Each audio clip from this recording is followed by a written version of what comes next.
Hello everyone. आज का हमारा टॉपिक है non allylic gene interactions with Mendelian ratio. पहले वाले वीडियो में हमने मेंडेलियन रेशियोज पढ़े थे और मेंडल्स के जो विभिन्न लॉज हैं उनको हमने पढ़ा था। मेंडेलियन रेशियो, जब हम मोनोहाइब्रिड क्रॉस लेते हैं तो हमें पता है जो रेशियो है मोनोहाइब्रिड का मतलब है जब आप सिर्फ एक ही कैरेक्टर ले रहे हो। यानी कि अगर आपने किसी प्लांट की हाइट ली है तो टॉल और डॉफ दो चीज़ें ले लोगे, और अगर आपने कलर लिया है तो रेड और वाइट कलर ले लोगे। तो जब एक कैरेक्टर लेते हैं तो वहाँ पे आपका फिनोटिपिक रेशियो बनता है 3:1। और वहीं डाई हाइब्रिड क्रॉस जब आप लेते हो तो वहाँ पर डाई हाइब्रिड में आपका रेशियो बनता है, डाई हाइब्रिड का मतलब जब आपने दो कैरेक्टर्स लिए हैं, टॉल भी ले लिया यानी कि हाइट भी ले लिया और कलर भी ले लिया, तो ऐसी जब कंडीशन आती है तो वहाँ पर रेशियो बनता है आपका 9:3:3:1। ये डाई हाइब्रिड क्रॉस का रेशियो है। अब डाई हाइब्रिड क्रॉस जो है वो मेंडल ने समझाया था, इसलिए उसको हम मेंडेलियन रेशियो भी कहते हैं। अब कई बार क्या होता है, वहाँ पर तो एलेलिक जीन्स होते हैं, यहाँ पर हम जो कॉम्बिनेशन यानी कि जो क्रॉस पढ़ेंगे वो नॉन एलेलिक जीन इंटरेक्शन का पढ़ेंगे। नॉन एलेलिक से मतलब होता है, हमें पता है कि एक ही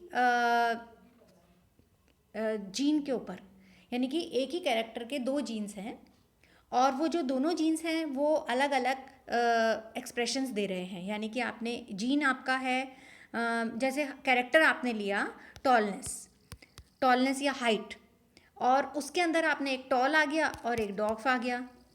तो ऐसी जब कंडीशन होती है तो वो एक ही जीन के ऊपर अगर बेस्ड होते हैं दोनों कैरेक्टर्स तो उसको हम एलेलिक जीन इंटरेक्शन कहते हैं। जबकि अगर वो दोनों अलग अलग लोकाई के ऊपर हैं, वो दोनों कैरेक्टर्स अलग अलग लोकाई के ऊपर हैं, तो उनको हम नॉन एलेलिक जीन इंटरेक्शन कहते हैं, जैसा कि इस वाले क्रॉस में आपको देखने को मिलेगा। अब यहाँ पर जो पहला इसके लिए जो एग्ज़ाम्पल चुना है वो है जब हम ये देखते हैं, कॉम्ब लेते हैं। ऊपर की देखिए कलगिया देखिए आप इसकी, तो इनकी अलग अलग शेप आ रहे हैं। कुकुटों की यानी कि मुर्गों की जो कलगियाँ हैं उनके जो अलग अलग शेप्स हैं उनके आधार पर इन्होंने नाम रखा है। देखिए, एक होता है रोज़ कॉम्ब, पहला वाला है रोज़ कॉम्ब, यानी कि उसकी जो कलगी है वो रोज़ के शेप की होगी या ऐसा मानते हैं उसको, इसलिए उसको रोज़ नाम दिया है। दूसरी वाली है पी के आकार की, यानी कि मटर के प्रकार की। तीसरी वाली आती है कॉम्बिनेशन जब रोज़ और पी के बीच में क्रॉस कराया जाता है तो नई कलगी बनती है जिसको हम बोलते हैं वॉलनट या अखरोट प्रकार। और चौथी जो है वो है सिंगल का मतलब जब दोनों ही कॉम्बिनेशन से जो दोनों कॉम्बिनेशंस के अलावा तीसरी नई कॉम्बिनेशन बनती है तो उसको हम बोलते हैं सिंगल। तो ये जो क्रॉस है उसमें हम एक नए तरह का कॉम्बिनेशन देखेंगे, हालांकि रेशियो उसका मेंडेलियन ही है पर कॉम्बिनेशन यहाँ पर नया बनता है। अब देखिए यहाँ पर क्रॉस इन्होंने किया है। इस क्रॉस को समझने के लिए पहले मैं आपको एक सिंपली इसको समझाती हूँ। इन्होंने क्रॉस क्या किया, यहाँ पर दो कैरेक्टर्स ले लिए, दो यहाँ पे कलगियों के दो प्रकार ले लिए। एक तो ले लिया कैपिटल आर और स्मॉल पी, यानी कि रोज़ है। ये प्रकार क्या है, रोज़ प्रकार की कलगी है। इसके बीच में जब क्रॉस किया, क्रॉस किसके बीच में किया, स्मॉल आर और कैपिटल पी, यानी कि ये पी है, पी यानी कि मटर है। तो दो जब इस प्रकार की कलगियों के बीच में क्रॉस किया जाता है तो हम देखते हैं कि कॉम्बिनेशन क्या बनेगा। यहाँ पे गैमीट्स बने,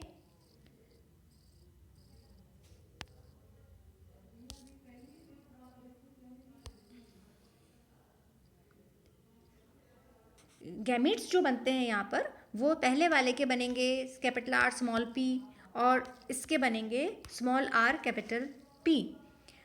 इनसे जो गैमीट बने वो होंगे आर पी, सॉरी इससे गैमीट जो बनेगा वो होगा आर आर पी पी, यानी कि जो नया कॉम्बिनेशन यहाँ पर बन रहा है वो है वॉलनट या अखरोट प्रकार की कलगी। तो जब भी कैपिटल आर और कैपिटल पी साथ में होंगे तो आपको ये नया कॉम्बिनेशन देखने को मिलेगा और नया प्रकार देखने को मिलता है। इन्हीं के बीच में ये गैमीट्स बन गए। अब इनके बीच में जब हम इससे गैमीट्स बनाते हैं, गैमीट्स कैसे बनाते हैं, देखिए आर को जब आपने पी से किया, सपोज करिए पी कैपिटल पी और स्मॉल पी से किया तो गैमीट बने R P R small P. वहीं जब स्मॉल आर को आपने किया कैपिटल पी स्मॉल पी से तो गैमीट ऐसे बनाते हैं अपन। गैमीट कैसे बन रहे हैं, small R capital P small R small P. तो 4 आपको गैमीट मिल गए। अब इनके बीच में हम कराते हैं सेल्फिंग। F1 जनरेशन जो होती है, F1 जनरेशन में क्या F1 जनरेशन जो आती है उसके बाद F2 जनरेशन जाने के लिए आपको क्या करानी पड़ती है, सेल्फिंग। सेल्फिंग के अंदर यहाँ पर देखिए, सेल्फिंग जब कराई जाती है तो अलग अलग तरह के कॉम्बिनेशंस मिलते हैं। अगर वो सब कॉम्बिनेशन ऐसा है कि उसमें कैपिटल आर और कैपिटल पी पूरे में आ रहा है, तब तो आपको यहाँ पर कॉम्बिनेशन मिलेगी वॉलनट, जो नई कॉम्बिनेशन बन गई है। अगर सिर्फ आर आ रहा है कैपिटल और पी जो है वो छोटा है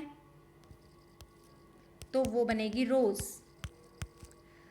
फिर अगला है, अगर स्मॉल आर है और कैपिटल पी है तो बनेगी पी।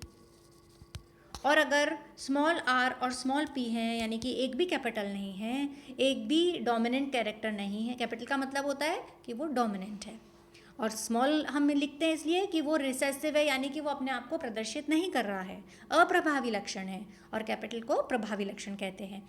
तो जब अप्रभावी, दोनों ही अप्रभावी लक्षण है तो एक नए तरह का कॉम्बिनेशन यहाँ पर आ जाता है जिसको हम बोलते हैं सिंगल। तो 4 कॉम्बिनेशंस आपने देख लिए। अब हम इसका जो स्लाइड है इसको देखते हैं। देखिए यहाँ पर सबसे पहले रोज़ था और पी था, उसमें आपने जब क्रॉस कराया तो एक नई कॉम्बिनेशन आ गई कैपिटल आर कैपिटल पी वाली, जिसको वॉलनट कहते हैं। वॉलनट जो आया F1 जनरेशन में, इसके बाद हमने गैमीट्स बनाए। अभी मैंने आपको सिखाया था गैमीट्स कैसे बनाते हैं। ये जो गैमीट्स बने हैं, देखिए पहला गैमीट है कैपिटल आर कैपिटल पी, फिर capital R small P, small R capital P और स्मॉल आर स्मॉल पी। जब ये 4 गैमीट्स होते हैं इनके बीच में सेल्फिंग कराई जाती है, यानी कि इन्हीं को इन्हीं के साथ क्रॉस कराया जाता है। और जो कॉम्बिनेशंस बनती हैं वो देखिए यहाँ पर है।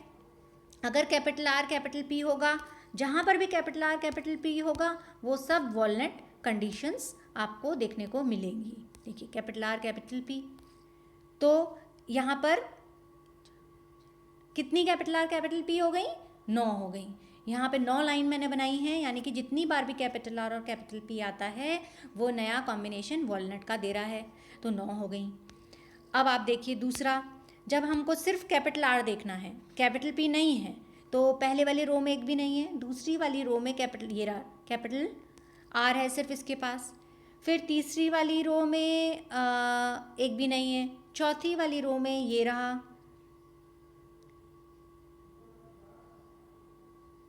और एक और कॉम्बिनेशन है कैपिटल आर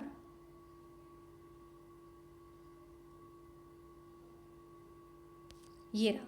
तो इस तरह से ये मिस्टेक है इसमें, ये रोज़ नहीं होना चाहिए, ये रोज़ होना चाहिए यहाँ पर, क्योंकि देखिए यहाँ पर हम जब इसको क्रॉस कर रहे हैं आर और पी, तो पी तो स्मॉल है दोनों, तो पी जब स्मॉल है तो ये वाला रेशियो आएगा।